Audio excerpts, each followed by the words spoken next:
What's going on, guys? How you doing? We're on to part 2 of this Snakes and Arrows tech tour. It looks like some of these videos are shorter, some of them are longer. It's kind of, you know, it evens out. But we're on to part 2. Let's get into this. Bam. So 485, 485, 485, et al. And on and on and on. Times 7.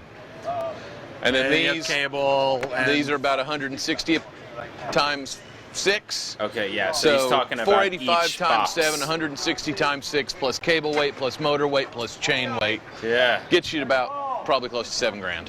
Yeah. Yeah. Yeah, super heavy. yeah, it's true. Super heavy. The only real danger is when you have people not paying attention. I've seen hands get run into the motors before. This motor is capable of picking up about 6,000 pounds, and if you get your hand in there, it hurts really, really bad. In 95, I fell off of a stage, off of a 9-foot stage, onto 2 big piles of cable on a concrete deck, and you're still ruptured walking. 2 discs and tore another. And I had to have it surgically repaired, and it's been a problem ever since. I bet. Pretty much. Yeah, I bet. And it didn't help that I had a 90-pound speaker land on my chest at the same time. I mean, you get that, you get little cuts all over you all the time, mystery bruises that you don't know where they came from. I mean, those are light, small things. It just toughens you up for the next life, that's all. Yeah. We laugh at danger. Ha, ha, ha. Ow. A short day for us is 16 hours. Yeah. You know, a long day for us can be as many as 40 hours. My longest day I ever did was in 97 on a tour, and my day was about 46 hours long. And that was really a tough, long, bad day. But the work had to get done, things had to get done, and that's just how it is. So it can be a physically demanding job, but it can be an emotionally demanding job.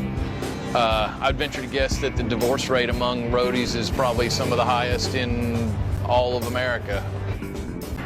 Okay, so Doesn't sound like a these are good gonna come quality down, of you life. pull that out, it slides right in there, it goes in, no problem. Down, watch Just your fingers. doesn't. Come on, Right? good. Doesn't sound like a good quality of life. Doesn't sound like something you want your kids to get into. No. How you doing, Daddy-O? Pull. There. Let me take a look. Oh, you got it. 5 and 6. Okay, guys, let's get rid of those wheels, please.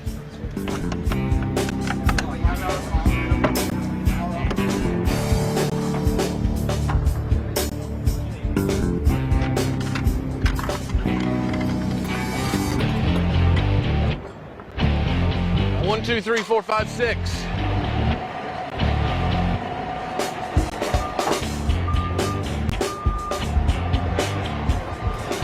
Massive. I wonder if those have ever fallen. And this guy. Everybody wonders that, And right? hold You it see there. it, you're just like, that's it. So much weight. Have they ever fallen?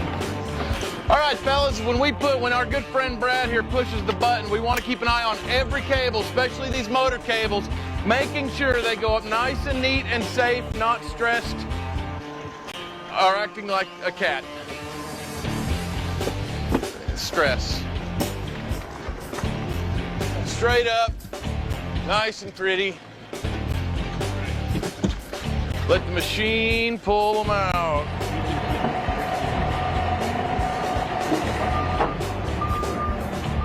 Hold on, stop. Bring everything down. I'm caught underneath the metal bit. Gotcha, I see it. Everything. There we go. That would have been bad, okay? The PA's main power feed was kinked around one of the PA's brackets. Had Brent not noticed this, Whoa. the entire cable would have been overstretched and broken. The cable would have been a write-off, and replacing it could have delayed the start of the concert. All right, now go. 7 going up. Jeez. Cool. I mean, he knows what he's looking for, right? And what he's looking at. Let the machine pull it up. We don't need to. That's work. All right, there we go. Wow, fast. Yeah, I mean, geez, just like that small little something that small, probably very easily overlooked. I mean, you know, these people, they're pros. They've been doing it for a while, and you know, they know what to look for, and probably a lot is routine. But like, yeah, they're just watching the cables, making sure that they're going up correctly. That's like, I mean, I don't know. You know, it's always interesting when you're like an outsider looking at this stuff and you don't know what you're looking at. You don't know what you're seeing. You don't know what to look for. You don't know any of that kind of thing. And then you see something so small and basic, like the cable got caught in something, you know, and you can barely see it. You basically can't see it. But that guy, the guy who's been doing it forever, saw it and catches it, and you're just like, oh wow, that could have been bad, huh?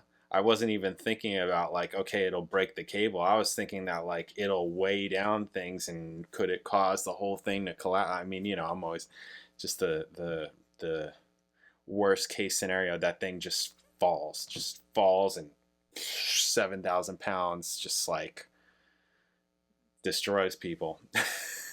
It's a mushroom cloud, all that kind of thing. Yeah, that whole him falling and all that stuff, that's no, terrible, absolutely terrible. That's really bad. That's so bad. He's talking about the divorce rate and all that thing. It's just like I said, it's just doesn't sound like a good quality of life. Sounds like no. Sounds like no. And also, I mean, a lot of these guys, I mean, you know, you could probably like look at like, I mean, there's a, you know, Tank the Tech, right? He does this kind of thing, and he's on YouTube, so he probably would have better stories and ideas of how this would work, and doing this as a job, as work. But to me, it's probably no different than being a musician, like a touring musician. It's like, okay, you're touring. They said that this is like what, 4 months. So you're gone for 4 months. You work 4 months out of the year, and then what are you doing the rest of the year?